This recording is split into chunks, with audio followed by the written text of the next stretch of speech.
So in my previous video, I went over a pretty massive new reveal we got with the Diablo 4 launch trailer for the next expansion. And in this, we got to see the new overhauled Druid skill tree where they had an additional selector node. And this is where Druids will be able to choose what form a skill uses or turns you into. So some skills you would be able to choose between, say, werewolf and human. Some you would be able to choose between werebear and human, and specifically a couple of the alts didn't have a selector between them, but most of the other skills did. And since then, we have gotten some additional screenshots for the Druid skill tree where we get to see more of the selector in action. And we primarily got to see basic skills with this, but as you can see, some of these basic skills have all three possible forms. So in some of the basic skills, you can choose between having it be a werebear skill, a human skill,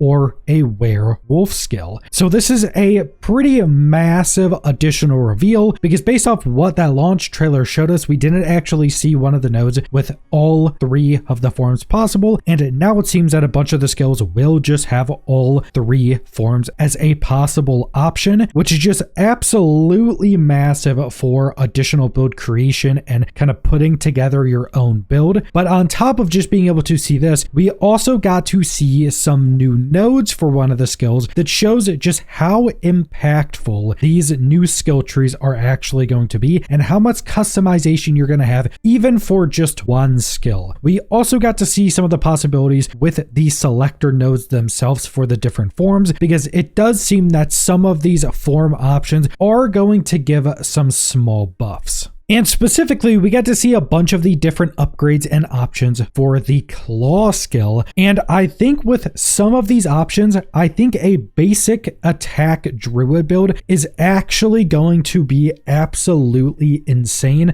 especially if they didn't massively nerf any of the specific uniques that this build is used in the past. Specifically, you have something like the Crone Staff, where anytime you used claw, it would also cast a Storm Strike, and it also buffed up Storm Strike, which essentially just means you'd be casting at least 2 basic skills for every one of your cast. And because of some of the upgrades for claw, this would actually make a viable build in some seasons in the past. And some of these upgrades we're going to go over for claw is significantly beyond any of the upgrades claw previously had. So the first thing we get to see is one of the side path options for claw. These are the round nodes that are generally more passive. So one of them was just claw gets a 20% increase in attack speed. Now claw has actually had this upgrade for the entirety of the game pretty much, and this node is actually quite interesting because it works differently than attack speed. And if I'm not mistaken, the math behind this is that this is a modifier outside of the multiple other attack speed buckets, because specifically with the druid you have your normal attack speed bucket, then you also have werewolf attack speed bucket, which claw was usually a werewolf skill, so you could get attack speed for both of those. And this one is outside of that, so it has some pretty wonky scaling that can actually make it pretty strong. And this is just one of the side path upgrades. And again, you are going to have 2 side paths and you'll be able to choose between one of 2 upgrades on those. So these are going to be more basic, just pure power increases. And then we got to see the different selector nodes between using claw as a werebear skill or a werewolf skill. Now when you choose the werebear section, it just turns it into a werebear skill. It does also give us a few different pieces of information. First off, we finally get the tooltip saying that you may only select one upgrade between the different forms, which obviously, but it doesn't cost a skill point. I didn't think it was going to cost a skill point, but I did see some people worried about that. So choosing between the different forms does not cost anything, but we also get to see werebear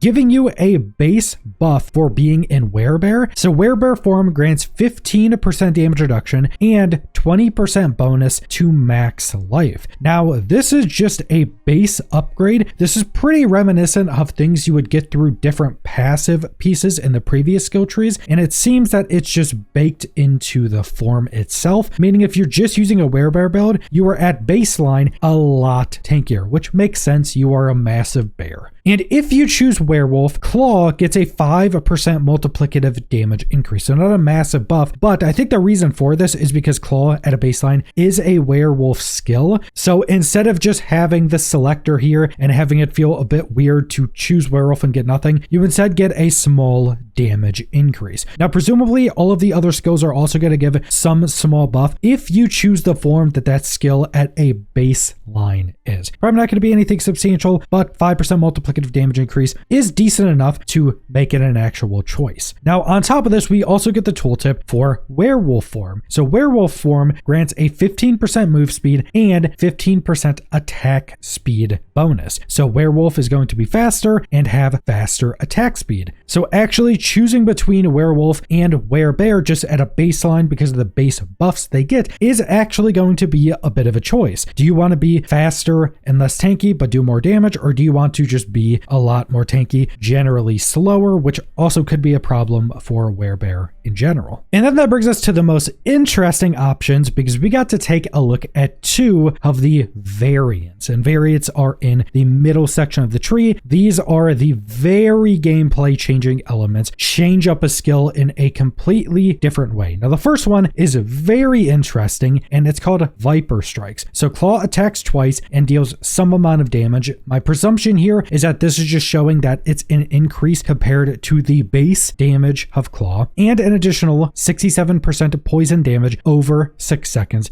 to enemies hit. Now, this is obviously very strong. Claw attacks twice just always is crazy, but then also applying poison, which can be used for a bunch of additional effects. But what's really interesting is that this variant is actually both the previous upgrades we had for Claw put into one variant and buffed. So the previous upgrades for Claw, you had the 20% increased attack speed for the first option. Then the one of two you got to select for the selector upgrades was one which applies 40% poisoning over 6 seconds. This one applies 67%, so this one is buffed in the poison damage it applies. And the other one was a 15% chance for Claw to attack twice. So this Viper Strikes is both of those upgrades combined and massively buffed, especially when you consider that this is just always having Claw attack twice, which is absurd, especially when you get to crazy attack speeds, and especially if you use something like the Great Staff of the Crone. If it still has the same effect, when you use a Claw, it also casts a Storm Strike. So now you'd have Claw with crazy attack speed. Every single one will use Claw twice if you use this upgrade, and because of the Great Staff of the Crone, that would cast 2 Storm Strikes every single time as well. This could be absolutely absurd, and if the Great Staff of the Crone still has that effect on it, there's definitely going to be some at least decently strong builds built around this Claw skill, because some of these upgrades are absolutely crazy. Now, the second variant for Claw we got to see is Lightning Claw. So now Claw is also a Storm skill, and that's pretty important because it's just adding the Storm skill as an additional tag. It's not removing anything, which would just help for general scaling. But it says Claw deals some amount of lightning damage. Now, what's interesting is that this is 288%, but the damage of Viper Strikes, the other variant, is 154%, even though Claw attacks twice off Viper Strikes. So Viper Strikes still has better base damage in general, depending on how it's going to end up scaling and being buffed through other things. But then Lightning Claw also has a 20% chance to spawn 3 Dancing Bolts that deal 83% damage each. Now, that damage scaler should be off of the base damage of Claw, if I'm not mistaken. So buffing up your Claw damage should also be buffing that up, and Druids also have a bunch of different things that buff up Dancing Bolt. Presumably they're still going to have a lot of that, because even though a bunch of that was also in the skill tree passives previously, we also had a bunch of legendary aspects, we had spirit boons, we had a bunch of different nodes in our Paragon boards that all buffed up Dancing Bolt. This is a very much buffed up lightning version of Claw that will be able to be used in Storm builds. Having these Dancing Bolt spawns, especially since you can get crazy high attack speeds with Claw, is going to be very good, because you'll just be able to spawn these Dancing Bolts absolutely everywhere. I'm also curious on how these are going to spawn, because if these 3 Dancing Bolts spawn, say, in front of you where you're attacking, this could potentially be like a shotgun effect where these 3 Dancing Bolts spawn. Let's say you're facing a boss and they just all hit the boss pretty quickly. That is a massive damage increase. because that 83% multiplied by 3 for the 3 dancing bolts is getting somewhat close to the initial base damage of claw, and you'll be able to buff up not only the claw damage that should buff these dancing bolts, but also buff up dancing bolts and storm skill damage, which should buff both of these as well. So depending on how this actually works, this could be a very, very strong effect to have. Also, if you haven't noticed by now, skills have 15 ranks you can put into them now, so you can very heavily invest into certain skills, and all the damage numbers we've been going over is only 9 points into claw, and some of those were actually the items this player had. So at a baseline, you could have 15 points into a skill, which is massive base damage scaling, but then you could also get just a ton of additional points through your gear. So even just looking at some of the damage numbers from these variants of claw, it is very much seeming like